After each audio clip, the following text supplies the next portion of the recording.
Right then, now that we've finished our bumblebee, one thing that we're going to do before we move on to the wing is we're just going to get some yellow paint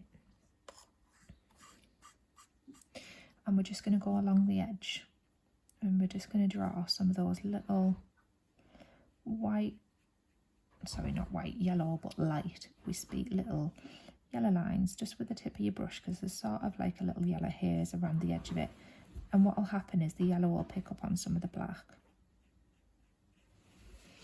and it'll mix some of that in and it'll just give you a little bit more of that fluffy texture that we would expect to see. If you're feeling brave enough, you can wash your brush off and you can get a bit of black to do something very similar. Just draw some of those extra flicky little lines to create the texture around the edge as well. Okay, and I just think it finishes it off and it just makes it look nice and fuzzy and furry like the bee. Okay, so then the bit we're going to go into now is we're going to go and look at creating the wing, and you can see with the wing it's sort of yellowy with some of that orangey colour in as well. So the first thing I'm going to do along this top side of the wing here is I'm going to get some yellow paint down and then I'm going to wash off my brush and scrape it on the edge, and again now just work that out with the water to make it lighter and lighter as it comes out over towards this side of the wing. Just sort of being really careful around where I've already painted because I don't want to undo all of that work. Okay, so you should have a slightly stronger yellowy colour that side and then a much lighter one this side, okay? And then the next thing I'm going to do before I create any more tones is I'm going to go and get some strong brown colour, and then I'm going to start to paint all of these little sort of veins, if that's what you call them, the little sections of the wing. So I'm just going to get a little bit more water actually because that's not really working for me at the minute. There we go. And anywhere I can sort of see that strong brown colour, I'm just going in and painting it quite lightly with that colour paint. So I'm just using the very tip of my brush and trying to control it as best I can. If you rest your hand on the paper and only move your fingers while you're painting, that will help you control those movements and hopefully make less wobbly lines. And then there's a line runs down the back here. Okay, so I've plotted all of those out. Once I've got those in, I've now got that colour on my brush, so I'm just going to get a bit of water and try and make a really watery version of that colour, because you can see along the edge of the wing here we do have some of that colour.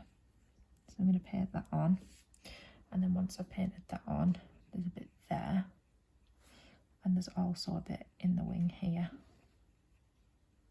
and some running down along the back of that section there. And once I've put those little bits in, again just clean water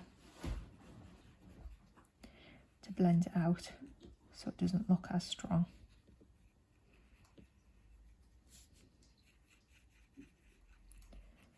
And to kind of make it fade away almost.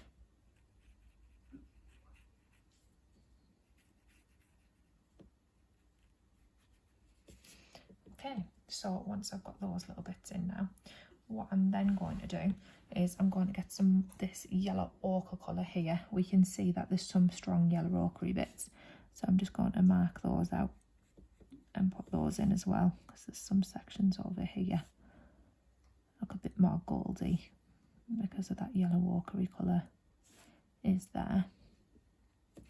I'm just going to go and paint a bit of those in, and again, if you feel like you need to with those, you can just get your water, clean water, and fade them out a little bit.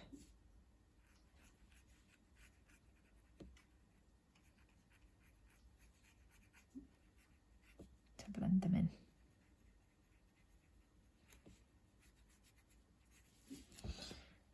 Okay, so once you're happy with that, now what we're going to do is we're going to start working with a darker colour brown. So you've got up here next to your black, you've got a much darker colour brown, so I'm going to get some of that. And again, I don't want this one to be too watery, I want it to be quite thick. And I'm just going to go along.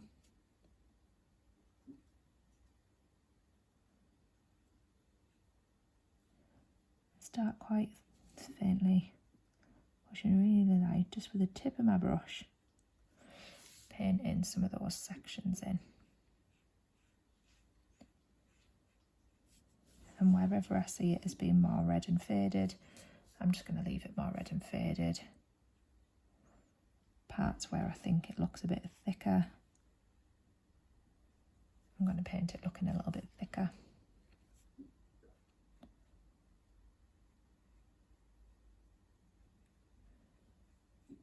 And just go in and add in as much detail as I can.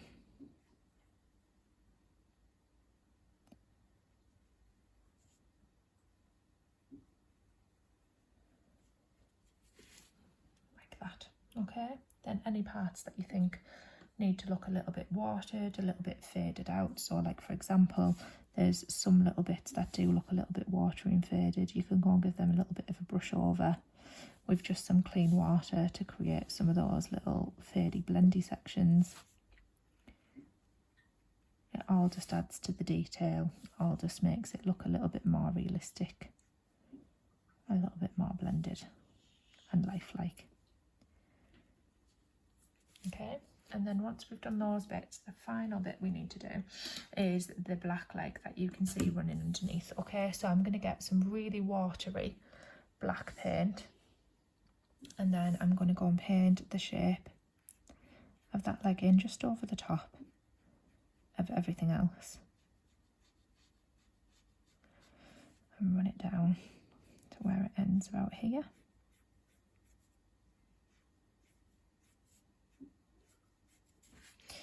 And then there you go, you've got the shape of the leg. I'm going to get a little tiny bit more of black paint and just darken it up in some areas where I think I can see that happening and it looking a little bit darker in places, especially where it connects to the body up there. But then once you've done that, you can pretty much call that your bee painting complete.